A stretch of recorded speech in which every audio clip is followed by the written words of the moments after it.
Christmas Eve. Single dad. Henry Walker stood outside the glowing toy store windows, clutching a pink backpack that wasn't coming home tonight. His 6-year-old daughter Bridget had just been driven away by her mother's new fiancé, leaving Henry with a custody paper and an empty back seat. Snowflakes blurred the cold city lights as cheerful couples rushed past, laughing, arms full of gifts and promise. Henry was about to toss the backpack into a donation bin and walk away from Christmas forever when a tiny voice behind him asked, "Mister, if nobody wants me, can I be your family tonight?" The city wore its finest December costume that evening. Strings of white lights draped from storefront awnings like frozen waterfalls. Church bells echoed somewhere in the distance, their deep tones weaving through the melody of Silent Night drifting from street corner speakers. Families bundled in wool coats hurried past with shopping bags swinging, children in Santa hats giggling and pointing at window displays. Couples stealing kisses beneath mistletoe hung in doorways. Christmas Eve had arrived with all its magic and wonder for everyone except Henry Walker. His apartment sat on the 4th floor of an old brick building in a neighborhood that the holiday decorations hadn't quite reached. The hallway smelled like floor cleaner and someone's microwave dinner. Inside his studio, a plastic Christmas tree barely 3 feet tall stood in the corner, its colored lights blinking weakly against the peeling wallpaper. Bridget had made the decorations herself, paper snowflakes cut with safety scissors, a star fashioned from aluminum foil, strings of popcorn that had gone stale weeks ago but that Henry couldn't bear to remove. Her drawings covered the refrigerator stick figures of a man, a woman, and a little girl holding hands under a yellow sun. In the corner of one drawing, she'd written, "Daddy and Me" in purple crayon. Henry was 35 years old, with shoulders built for carrying heavy loads and eyes that had seen too many disappointments. His face, though still young, wore the kind of exhaustion that doesn't wash away with sleep. Stubble shadowed his jaw because he'd worked a double shift and hadn't had time to shave. His hands were calloused and rough from loading and unloading trucks at the logistics warehouse, where he spent 10 to 12 hours a day moving other people's Christmas presents while hoping he could afford a few small ones for his daughter. On the kitchen counter sat a mug that read, "Best Dad Ever," a Father's Day gift from Bridget 2 years ago. The handle had chipped, and the letters were fading, but Henry drank his coffee from it every morning without fail. Beside it, a single toothbrush sat in a cup meant for 2. A threadbare stuffed bear with one button eye missing waited on Bridget's pillow in the corner, the pillow she used whenever she stayed over, which wasn't nearly often enough. Henry and Vanessa had been so young when they met, so full of dreams that seemed as infinite as the summer sky. They'd talked about buying a little house with a backyard, about raising children who would grow up knowing they were loved. When Bridget was born, Henry had held her tiny body against his chest and sworn he would build her a life worth living. But life had other plans. Company layoffs, mounting bills, nights when Henry worked so late that he came home to find his wife already asleep, the distance between them growing wider than any bed could hold. Vanessa hadn't left because she stopped loving him. She left because she was tired of being afraid. Oliver Reed offered stability, a townhouse in a doorman building, a future that didn't involve counting pennies for groceries. Henry understood, even if the understanding broke something inside him. The custody agreement gave Vanessa primary care, with Henry getting weekends and holidays according to a schedule that always seemed to work better on paper than in practice. His neighbor, Larissa Bennett, had knocked on his door that afternoon, bringing a tin of homemade ginger cookies and her gentle smile. She was 60 years old with silver hair and warm eyes that reminded Henry of his grandmother. "You all set for Christmas Eve with your girl?" she'd asked. Henry had shown her the pink backpack hidden behind his back, the one Bridget had pointed to through a store window 3 months ago, saying, "That one, Daddy." he'd saved for weeks, skipping lunches, taking extra shifts. "Yeah," he'd told Larissa, forcing brightness into his voice. "It's gonna be perfect. Has to be." She'd looked at him the way only a mother could, seeing through his bravado to the fear underneath. "Don't be late, Henry." Little girls remember when dads show up. The warehouse had been chaos that day. Last-minute packages flew across conveyor belts as supervisors shouted orders and workers scrambled to meet impossible deadlines. Henry's back ached from lifting boxes marked fragile that weighed more than they should. His phone buzzed in his pocket, a video call from Bridget. Her face filled the small screen, gap-toothed smile beaming. Behind her, an enormous Christmas tree sparkled with what looked like hundreds of ornaments. Presents stacked beneath it in coordinated wrapping paper. "Daddy, look how big our tree is," she exclaimed. Henry's heart squeezed. "It's beautiful. Baby girl, did you save some Christmas magic for your old man?" "You get all the magic. Daddy, tonight's our night." After they hung up, Henry stood in the warehouse bathroom, splashing cold water on his face. The tree at Vanessa's was professionally decorated. The presents were probably bought without looking at price tags. Oliver's car cost more than Henry would make in 3 years. But Bridget's eyes had lit up when she talked about their night together. She didn't care about fancy trees or expensive gifts. She just wanted her father. "She doesn't need rich," Henry whispered to his reflection. "She just needs me to show up." The radio crackled with weather warnings. A snowstorm was rolling in, promising icy roads and dangerous conditions. His supervisor mentioned needing volunteers for emergency overtime. "I can't," Henry said immediately. "I have my daughter tonight." The supervisor shrugged, the threat implicit. "Your call. Just don't complain about your hours next month." Henry didn't care. He'd marked this date on his calendar with a note that read, "Christmas Eve with Bridget non-negotiable." Vanessa's building rose into the evening sky like a monument to everything Henry couldn't provide. Glass and steel, a uniformed doorman, a lobby decorated with a tree that must have cost more than Henry's monthly rent. People in designer coats swept through the revolving doors, their arms full of shopping bags from stores Henry had never entered. He stood on the sidewalk, brushing snow from his second-hand jacket, checking his reflection in a darkened window. The pink backpack was perfect. The small gifts inside a coloring book, crayons, a warm knit hat weren't much, but they were chosen with love. His phone rang, Vanessa's name on the screen. "Henry?" Her voice carried the weight of rehearsed words. "About tonight." His stomach dropped. "What about tonight?" "The doctor said Bridget has a little cold. With the storm coming, I just think it's better if she stays here where it's warm and—" "I have warm clothes for her," Henry interrupted, his voice rising despite his effort to stay calm. "I'll bring her back early. Vanessa, please, it's Christmas Eve." In the background, he heard Oliver's voice, low and dismissive. "Tell him we'll make up for it next week."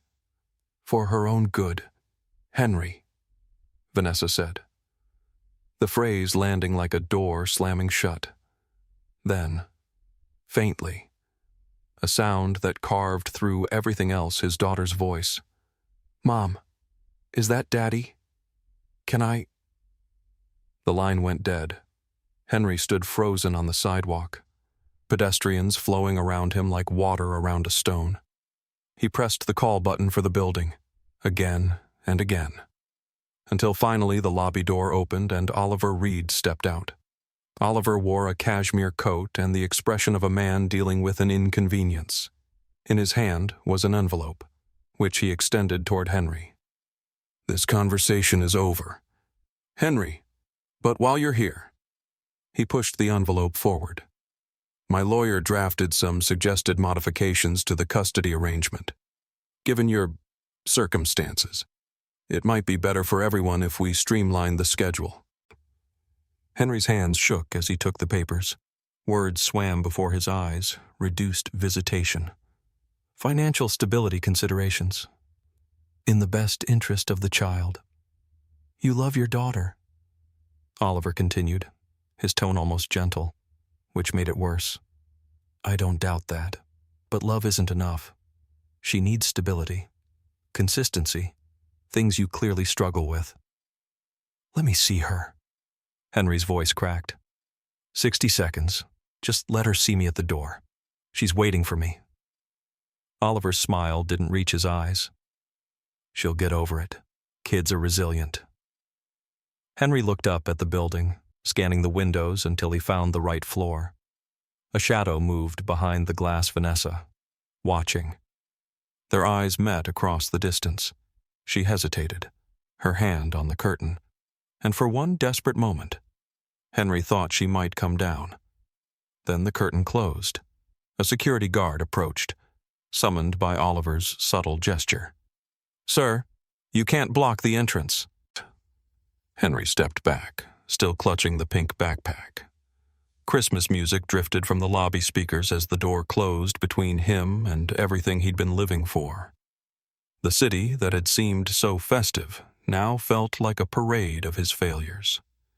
Every laughing couple reminded him of what he'd lost. Every child on a father's shoulders showed him what he was missing. The snow fell harder now, blurring the lights into smears of color that looked like tears.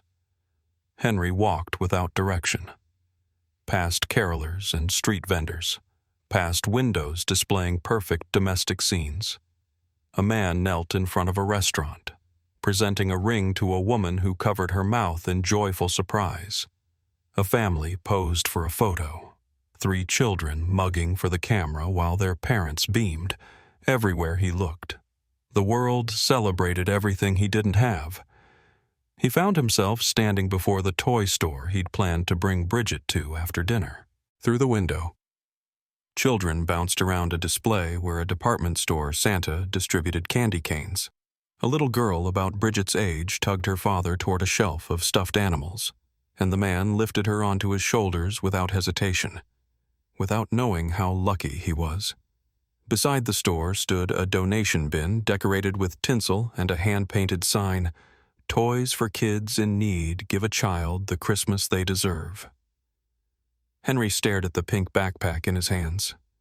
3 months of skipped lunches, extra shifts that left him stumbling home at midnight. The look on Bridget's face when she'd spotted it in the window, so full of hope and certainty that her daddy would make it happen. Maybe some other child deserved it more. Maybe Bridget didn't need him or his cheap gifts. Maybe Oliver was right. Maybe love without money was just another word for disappointment. He lifted the backpack toward the opening of the donation bin. His arms felt heavy, not from the weight of the bag, but from the weight of surrender. This wasn't just about giving away a gift. This was about giving up on the idea that he could be the father his daughter needed. His fingers loosened on the strap. "Mister, if nobody wants me, can I be your family tonight?"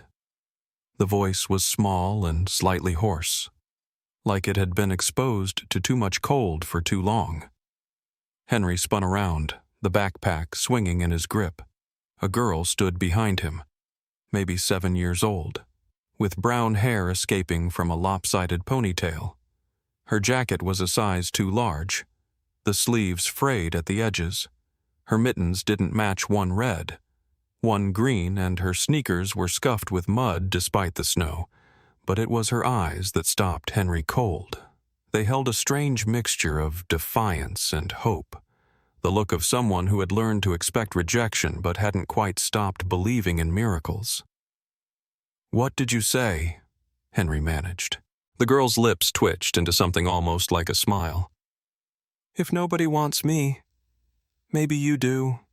Just for tonight." Henry glanced around, expecting to see worried parents rushing toward them. Instead, he spotted a group of children clustered near a folding table down the block, where a woman in a practical coat was handing out flyers. The children wore the same mismatched, too big clothing as the girl before him. "Where's your family?" Henry asked. "Why are you out here alone?" The girl Callista, though he didn't know her name yet, pointed toward the group. "They're my temporary parents, I guess. The shelter kids and the social worker lady." Shelter. Foster system. Callista said it the way another child might say school or dentist, a fact of life. Neither good nor bad, simply unavoidable. "I've been placed 3 times. They always send me back." Something in Henry's chest cracked. "Why? They say I ask too many questions." She shrugged, but her eyes betrayed the hurt beneath the casual words.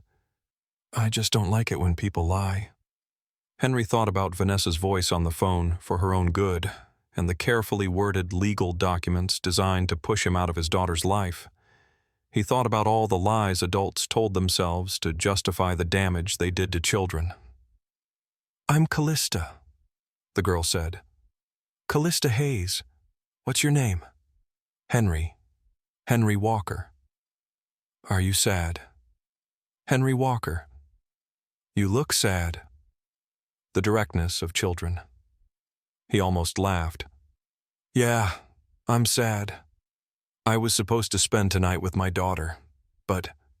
He gestured vaguely at the city around them. "Things didn't work out." Callista nodded as if this made perfect sense.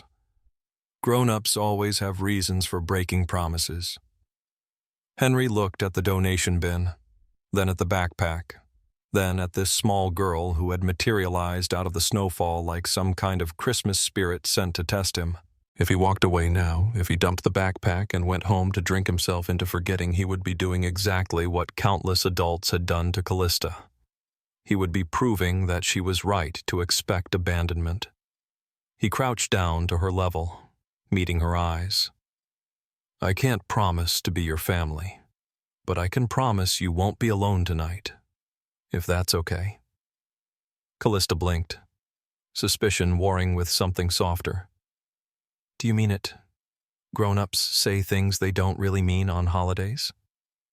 I know what it's like when promises get broken. I won't do that to you." He held out his hand. "Let's go talk to the lady over there." "Okay." Adelaide Constance had been a social worker for 15 years, long enough to develop an instinct for trouble. When she saw Callista approaching with a strange man, her hand moved automatically to her phone, but something in the way the girl walked, not dragged, not scared, but almost hopeful, made her pause. "Is everything all right, sweetie?" Adelaide asked, placing a protective hand on Callista's shoulder. "This is Henry Walker," Callista announced. "He was going to throw away his daughter's Christmas present, but I stopped him." Adelaide's eyebrows rose. Henry felt his face flush. "She asked me a question," he said quietly. "One I couldn't walk away from." He explained quickly the canceled visit. His daughter. The backpack. "I just want to take her somewhere warm. Buy her dinner. Bring her back by 10, I swear." Adelaide studied him the way only someone who'd seen humanity's worst could study a stranger claiming good intentions. She asked for his ID, his address, his phone number. She asked about his criminal record, none, his employment steady, if exhausting, his relationship with Callista, none. Until 15 minutes ago. "You understand what you're asking," Adelaide said. It wasn't a question. "I understand that a little girl is spending Christmas Eve handing out flyers in the cold instead of opening presents by a tree." Henry's voice was steady despite his nerves. "I can't fix that, but I can give her a few hours of something better." Adelaide made him sign a form, temporary supervised absence, contact information, emergency protocols. As she handed him the pen, she said, "Callista is what we call hard to place. Do you know what that means?" "It means nobody wants her," Callista said flatly. "That's what they say when they think I'm not listening." Something in Henry's chest tightened. He knew what it felt like to be deemed insufficient, to have papers drawn up explaining why you weren't good enough for your own child. "Hard to place," he said slowly, "just means nobody's looked hard enough." Adelaide's expression softened almost imperceptibly. "Bring her back by 10. Call me if anything changes." As they walked away, Henry's phone buzzed. Larissa Bennett's name flashed on the screen. "Thought you'd be busy with Bridget," her warm voice said. "Everything okay?" Henry told her the shortened version, the cancellation, the girl, the strange turn his night had taken. Larissa was quiet for a moment. Then, "Be the kind of man that little girl will remember this Christmas. You're still a dad." Henry, with or without permission from fancy doors. The pizza place was called Sal's, and it was exactly the kind of restaurant Henry had planned to take Bridget red-checked tablecloths. Christmas lights strung along the ceiling, the smell of oregano and baking dough filling the warm air. A fake tree stood in the corner, decorated with laminated photos of regular customers. Callista sat across from Henry, her eyes wide as she studied the menu. "Can I really pick anything? As long as we can still walk after eating it." "Sure." She laughed, actually laughed, and the sound transformed her whole face for a moment. She looked like any 7-year-old on Christmas Eve. Not a child shuffled between homes like an unwanted package. They ordered a large pepperoni pizza and 2 root beers while they waited. Callista peppered him with questions about his job, his apartment, his daughter. Henry found himself telling her things he hadn't told anyone about the way Bridget always wanted to sleep with her head at the foot of the bed. "So my dreams come out my toes." About the time he'd forgotten to bring treats to the school's Dad and Donuts morning, and had shown up the next day with a box from the convenience store, embarrassed and late. But Bridget had hugged him anyway and said, "You came. Daddy, that's the best part." He placed the pink backpack on the table between them. "This was supposed to be for Bridget." Callista touched the fabric gently. "Did she not want it?" "She didn't get the chance to see it." Henry swallowed. "But I think the bag still wants someone." He slid it toward her. Callista stared at him, then at the backpack, then back at him. "If you picked it for your daughter," she whispered, "it must be magic." She hugged it to her chest, and Henry had to look away to keep his composure. After dinner, they walked through the decorated streets, Callista's hand finding his as naturally as breathing. She pointed at every light display, every animated window scene, every Santa ringing a bell on a corner. Henry taught her the games he'd invented for Bridget, counting red ornaments versus green ones, spotting the secret decorations that people hid in unexpected places. "Your daughter is lucky," Callista said as they paused by an ice skating rink, watching families glide and stumble and laugh together. "I don't know about that," Henry admitted. "Her stepdad can give her things I never could." Callista considered this with a 7-year-old's terrible clarity. "If you could choose, would you rather be a dad who only sees his kid sometimes, or not be a dad at all? A dad sometimes is still a dad." The answer came without thinking.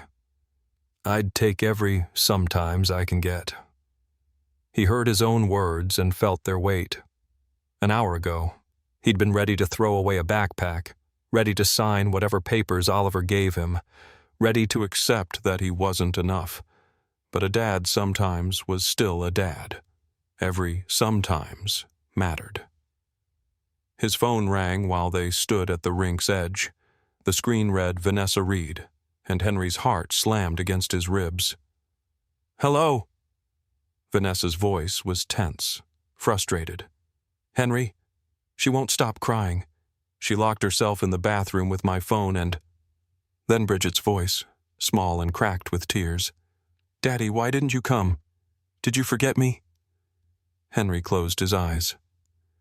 "Baby, I came. I was there. Mommy said you were sick, and... I'm not that sick."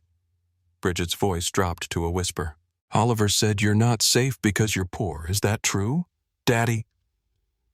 Every word was a knife. Henry forced his voice steady, aware of Callista watching, pretending not to listen. "Being poor doesn't make someone unsafe. Sweetheart, it just means I have to try harder. But Oliver said—" Vanessa's voice cut in, sharp with embarrassment. "Henry, this is exactly what I didn't want.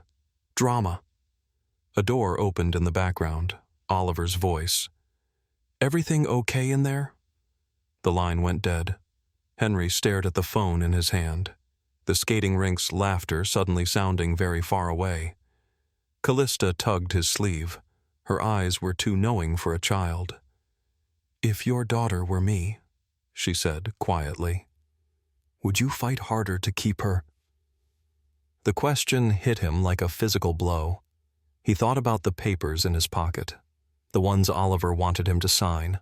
He thought about all the times he'd told himself to stay quiet, not make waves, accept what he was given, because fighting would only make things worse. But what had silence gotten him? A daughter crying in a bathroom, believing her father was dangerous because he didn't have money, a stack of legal documents designed to erase him from her life one clause at a time. "You're right," Henry said, his voice rough. "I haven't been fighting hard enough. For Bridget. For myself." He looked at Callista. "For kids like you." Callista nodded solemnly. "Good. I don't like it when dads give up. That's when kids start thinking it's their fault." Adelaide Constance agreed to meet him at Vanessa's building without asking many questions. She understood, perhaps better than anyone, that sometimes the right thing to do wasn't the easy thing. The lobby felt different this time. Henry walked through those glass doors not as a supplicant, but as a father who had remembered his worth. Callista stayed close to his side. Adelaide, calm and professional, carried a folder of documents that proved Henry Walker was exactly who he claimed to be, a working man with no criminal record, steady employment, and a daughter who loved him. Oliver intercepted them before they reached the elevator. His face was a mask of controlled anger. "What is this?" "Henry, you pick up some random foster kid and parade her around. That's irresponsible." "What's irresponsible?" Adelaide cut in. "Is telling a 6-year-old that her father is dangerous because he works for hourly wages." She produced a business card. "Adelaide Constance, Department of Child Services. Mr. Walker has been nothing but exemplary this evening. He followed every protocol to ensure this child's safety while you. Apparently, we're teaching a little girl to measure love by bank statements." Oliver's jaw tightened. "This is a family matter.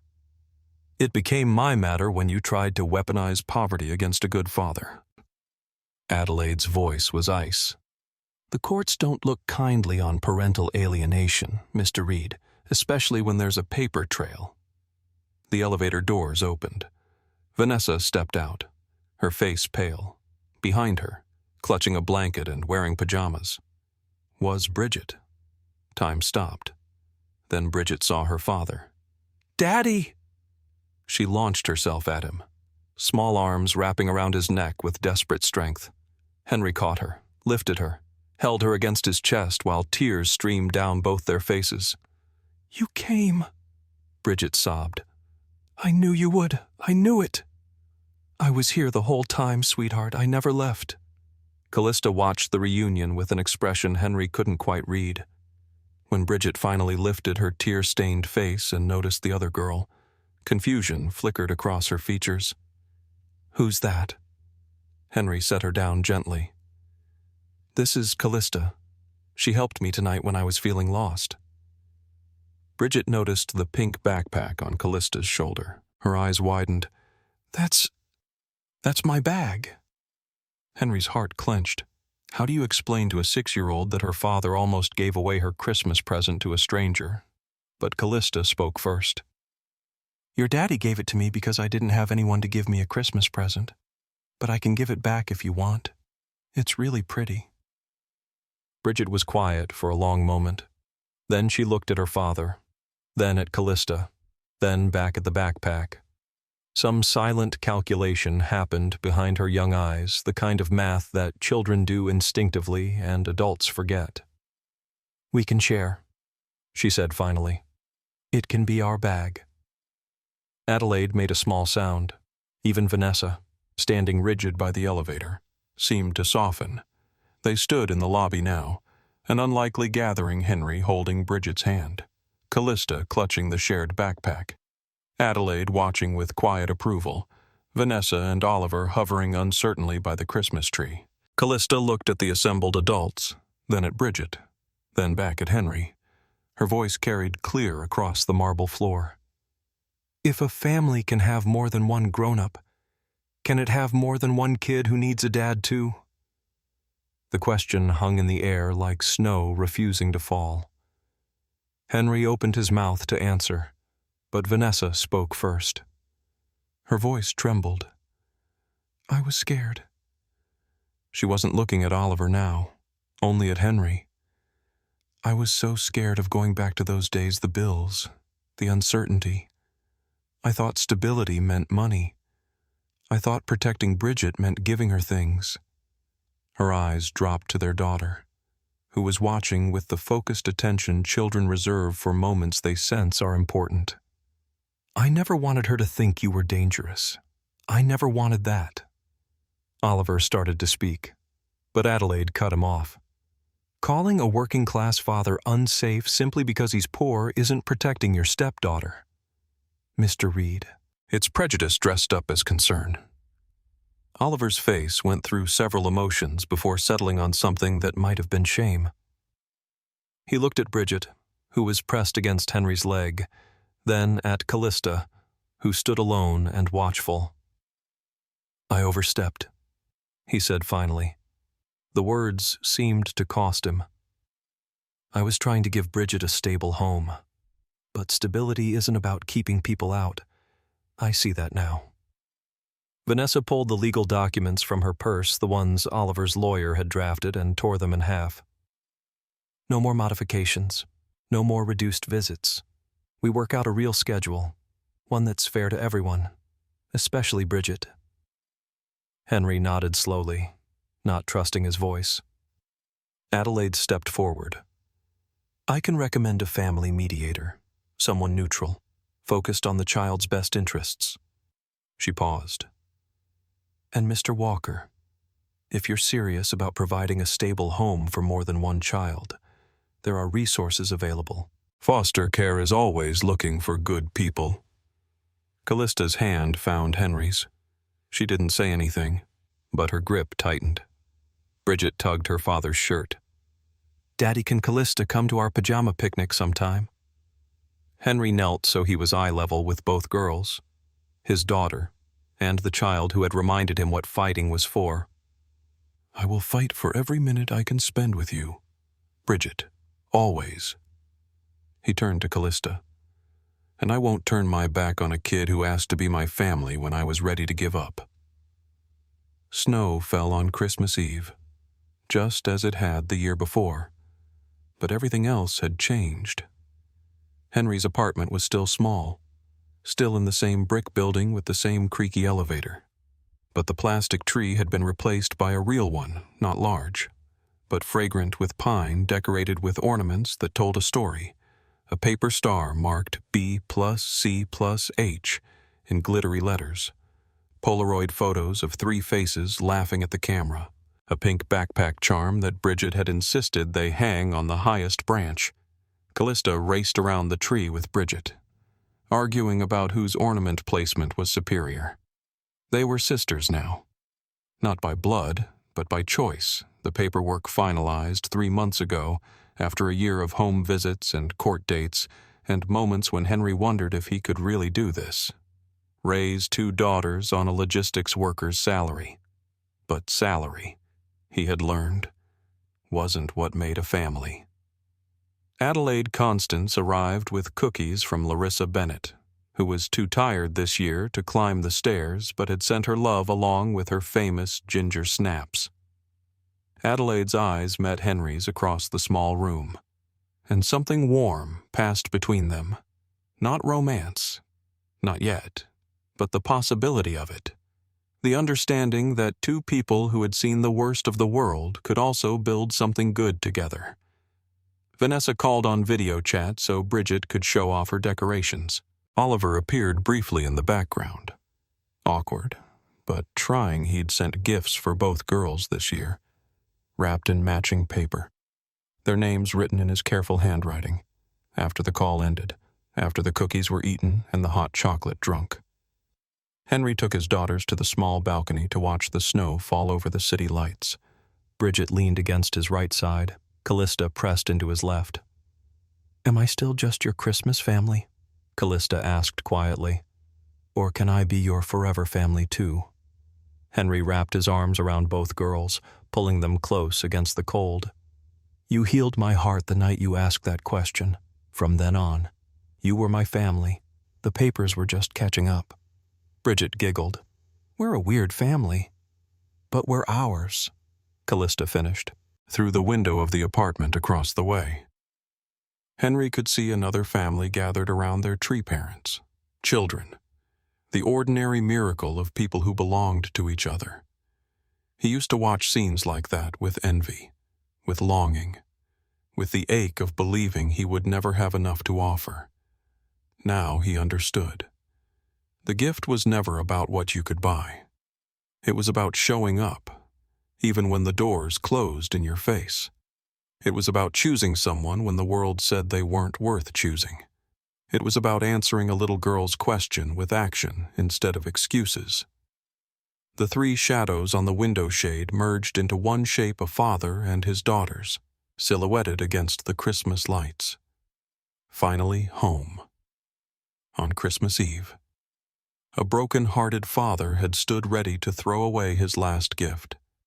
Instead, a little girl's question stitched his heart back together and turned one lonely night into the beginning of a forever family.